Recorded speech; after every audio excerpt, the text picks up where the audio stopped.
Welcome to the Solo Female Traveler Podcast, your source to get out and explore the world, with your host, Luisana Colmenares.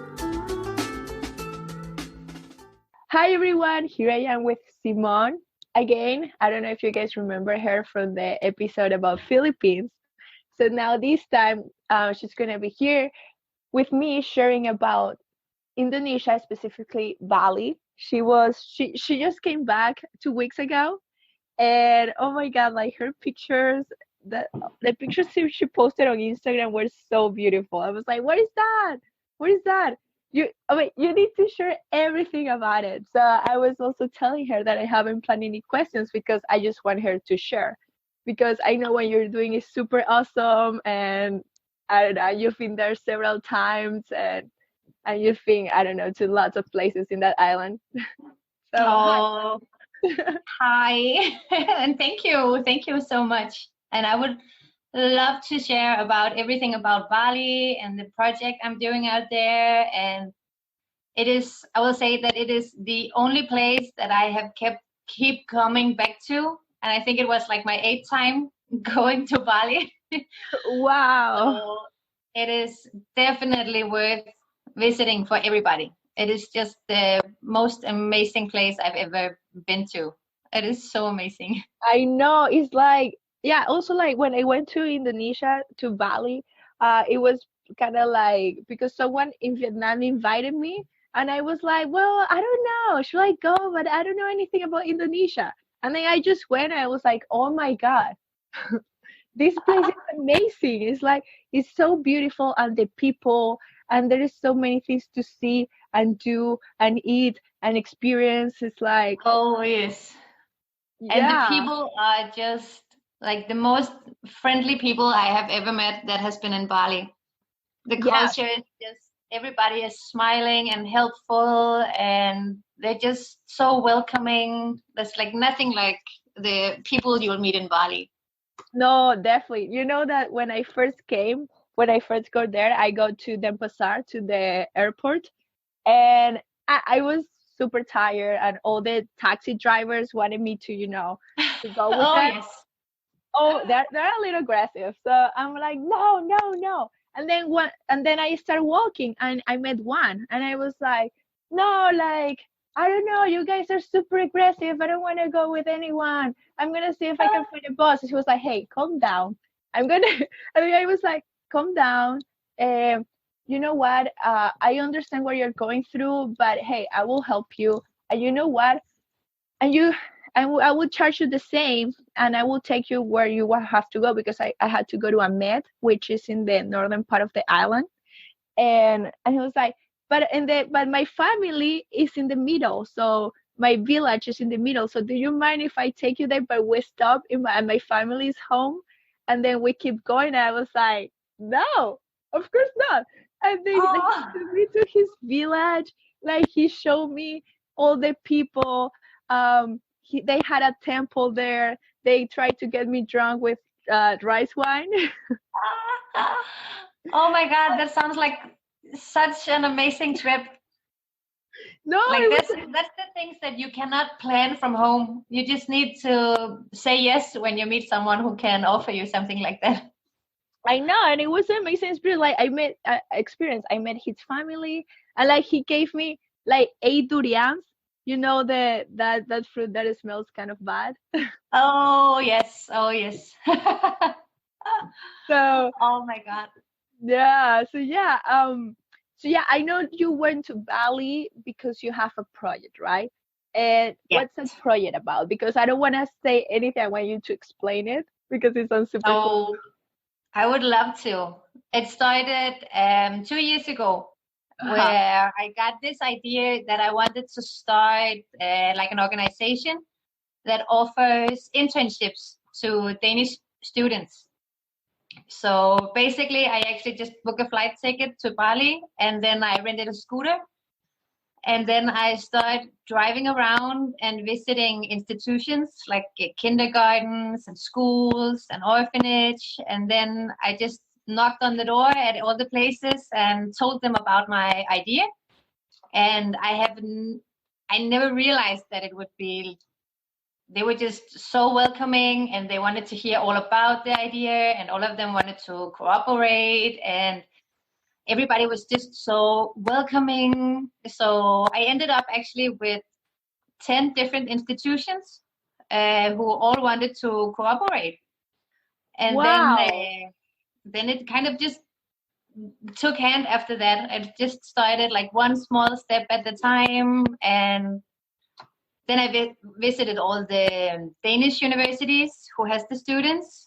And now I function like the middleman between the Danish students and the Balinese institutions. And then they sent me like applications for where they want to go do the internship. And now it's the second group of interns in Bali at the moment. Wow. And for how long are they going to be there? Every group stays for 6 months. Wow. So, okay, let me get this. So you just had this idea and you just went to Bali and started knocking on doors to see who's Yes. to support you. Yes. And you went back to Denmark and you start asking people. Wow. Oh my God, there are like so many lessons to learn in this story. It's just so an amazing progress, like figuring out like I have this idea and no one knows in the beginning how will it work or how to do it and so on. So it was just like one small step at a time. And luckily I've just met so many amazing people on the way who was just like, okay, that sounds nice, we want to be a part of it. No, I just realized that the language of the universe is action. You have an idea, you really believe in it, just start. I mean, you don't need to have everything figured out. It's just like, just do it, and you will start finding the way. It's like, I always actually, like, this past week I was checking my stats on the podcast, and it's like I have almost 1,500 reproductions, and I'm like, what? And when I start this, it's like I wasn't even expecting 10 people to listen to this, Yeah. I'm like, oh my God, wow. We definitely need to do another episode together about that thing that you did, knocking on doors, and you were going to this country in Asia where it's like it doesn't really have much in common with Denmark, which is the country where it's you're so from. different. Yeah. And I think that was one of the things, like I wanted to find a place where the culture is different from what we know. Now I'm from Denmark, so it had to be like another culture. So everything you can learn something from another culture, and you can give something. Like It's a win-win for both sides, learning about other ways to be thinking and doing and living. And I think they got something in Bali. They have figured something out about how to be living. Right, yeah. And I was going to ask you that, like, what has been some comments about the students you have that have gone to Bali through the program?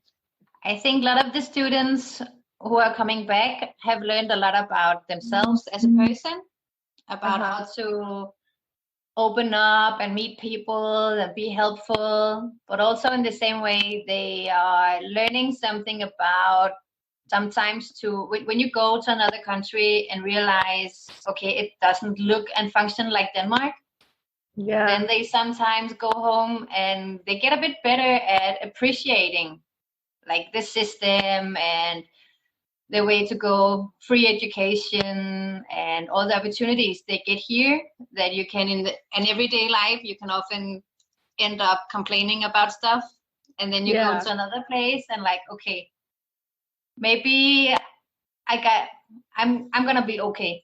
Maybe I should appreciate the things I got.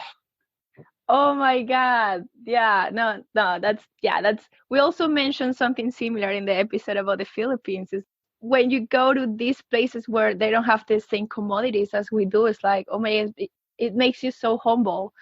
I should definitely appreciate everything I have back home. The same way for the interns, it's also, there's a big like learning in their educational way.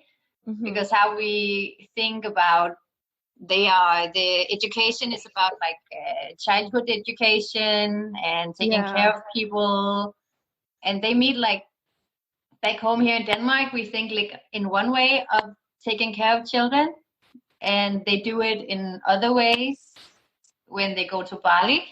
And sometimes they learn a bit about maybe we shouldn't wrap our children in like bubble wrap, and they can never get hurt, and they can never, we need to protect them and keep them right here. And out in Bali, they learn like, okay, maybe they should try live a little bit, and they're strong also. So we will get through it. Yeah, exactly. No, and it's really good when you realize that, because like you see these kids in those developing nations, they are so resilient, and that is something that sometimes, I don't know, kids or younger generations lack in the first world countries. So I also work with kids. That's why I kind of like notice that difference. But also like, like when I was in Indonesia, something that really was like wow was like I saw over there is so common to smoke, and it's like I was seeing kids doing that because in their minds it's like, oh, this is cool and everyone does it. So that was something I was like, no. And I was with the kids like, no, don't smoke. And I was kind of like trying to teach them how to clean the beach and stuff. And they were like, so they kind of like didn't understand where I was coming from. And then they just gave me so many hugs, and they gave me so many bracelets, because that's another thing. If you go to Indonesia, you're going to see kids selling bracelets. Oh, so, yes. And they're so pretty. Yeah. But they're like the smartest kids ever. The ones that sell the bracelets they're so smart, and they just speak like the ones I met. I don't know what was your experience, but they speak like they know at least 5 words in 10 languages. Oh yes, and I think it's impossible to go to Bali and not get a bracelet back home. Yeah, exactly. It really is. I actually met on a beach where there was no people around. We went to Uluwatu in like these bubble house you mostly see like on Instagram. Oh yeah, that's what I asked you. Like, oh my God, where's that from? That was crazy, and it was in Uluwatu, which is in the south part of Bali, and the beach there was no people and only us in our little bubble house, and then we meet like a local man on the beach, and he's not speaking English, and he's like lumping on his one leg, and he has nothing, and then he brings small bracelets. Like he doesn't understand anything. He's just like, he wants to show me something, and being so friendly and so kind. And it's just those people you meet they just touches you in some way. They just I can't stand to it. It's just so. I understand that feeling. And it's like, he had no opportunities, but even though no one did anything for him, he wakes up every day, he goes to the water, he finds small clams and make bracelets and find a way of making a living. I know. And they're always like, even though like they have to do that same thing over and over and over, and and they have all these disadvantages, it's like they always have such a positive attitude. Yes, they really when they approach you. And okay, so you went to that place, Uluwatu? What's the name? Uluwatu. Okay, her pictures were super cool. It was like this bubble house, and then the beach picture. Well, you were at the beach all the time, so and there are many beaches over there. Like, what other places did you visit that you're like, hey, you guys have to go there? Oh, I would say one of the most amazing experiences was they offer everywhere you go. They offer a hiking trip to Mount Batur. And then you get pickup at your hotel at 2 a.m. Mm-hmm. Then you drive to the mountain and you get a guide, and you have to use a guide. You cannot do it yourself. But then you will use a guide, and then you actually get handed out like a flashlight. Mm-hmm. And then you start climbing the volcano in the dark, and then you will be hiking up for maybe 2 or 3 hours. But when you get the top, you will get a cup of coffee, and then you will sit and start watching the sunset. And oh my it was god. one of the most beautiful things I've ever seen. And like just climbing up the mountain, it was like stars everywhere, and that was just one of the most amazing experiences I've ever had. Oh wow. Okay. Definitely worth. What we're gonna do is that I'm gonna ask you later to send me the written names of everything you're sharing, so I can put it on the show notes. So because some of these names are kind of long and like not so common, so it's like But wow, oh my god! But then why at the beginning was dark? Because it just start like super early in the day, or was like a part of Because you have to hike up in the dark to see the sunset. I'm sorry, the sunrise, of course. Oh, the sunrise. To see the sunrise from the top. Oh my god, that sounds amazing. Oh, okay. And what else have you been or have you visited? Oh, I think I have so many places to talk about, but like the one like you told, I had one like really specific experience that is kind of difficult to plan out, but the point is like sometimes you just need to say yes when an opportunity will hit you. Because one time we went to Ubud, and we stayed at a small boutique hotel, and then the owner came, and he was just this interesting man, and he was just like, I work as a middleman between everything, so do you want to have a cup of coffee, and then we could just have a conversation a little bit about everything. So we went for coffee, and then he told me about that he was friends with the king of Ubud, and that he wanted to take us on a trip visiting the king's palace. So we just thought, okay, that sounds nice. So we planned out a trip with him and just went to visit this palace in Ubud, and then we met the king, and then they took us out. They were building summer houses one place between all the rice terraces. And then they took us out there, and we just saw this beautiful landscape, and then they took us to a local market, and they bought us lunch. And it was like a local lunch, so you got it it looks like a small coffee filter. Yeah. And then we ate like some kind of pork dish that reminds mostly about what I eat for Christmas. Oh, okay. In the palace with the lunch brought in small packages, eating lunch with the king and eating with our fingers. Oh yeah, that's one thing. You eat with your fingers over there. Oh yes. Yeah. But I love it. That was one of the things that it's hard to plan, but sometimes you just meet interesting people who can offer you something, and it's just about thinking. Oh yeah. Well, first I didn't know that Ubud had a king. I didn't know. And second, yeah, that's one of the beauty of traveling is that you're just going to meet so many interesting people. And I guess, I don't know, because you're in your best mood, everyone wants to invite you to do things. Not everyone, but like people want to invite you to do things, and it's nice to say yes, but also be aware of who is asking you. But yeah, like most of my best stories have been because someone was like, hey, you want to do this? I'm like, okay. So I think always have like the common sense. Yeah, exactly. Always.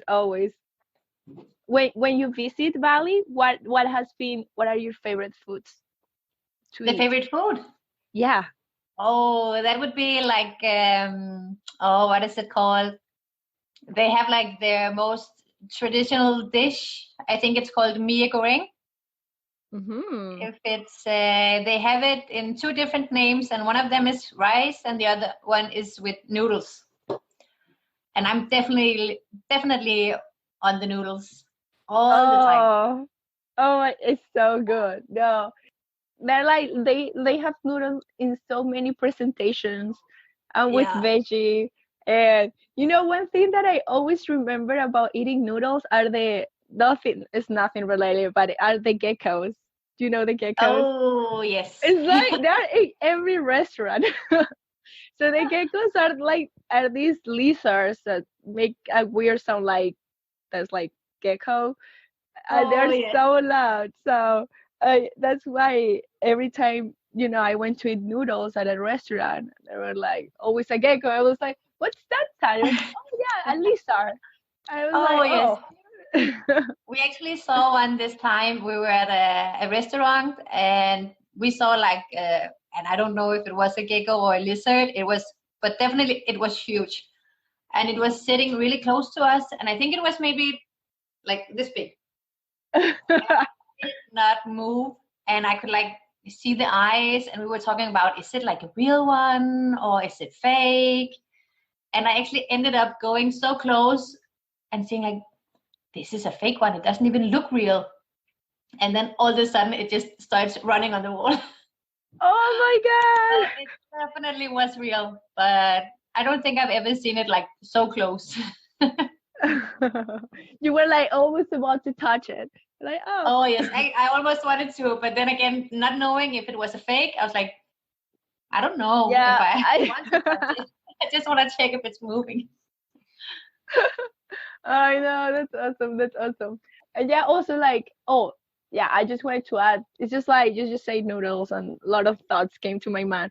And it's also like it's so cheap. I remember like I don't know.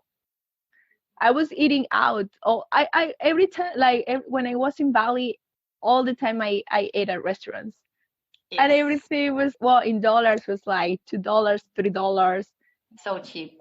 And Yeah, especially if you also like to go eat like local food, if you go yeah. local places, it is so cheap. Often every day, one of the times I went there, we actually used most days on the beach, and there was this so sweet woman walking around the beach every day selling small packs of noodles and then a fried egg. And that Mhm. was one of the most best dishes I have ever tasted. And I think it was maybe $2. Oh wow. No, yeah, it's like that's the best thing you can do when you travel. It's like go to the local Mm. places, eat from the local people.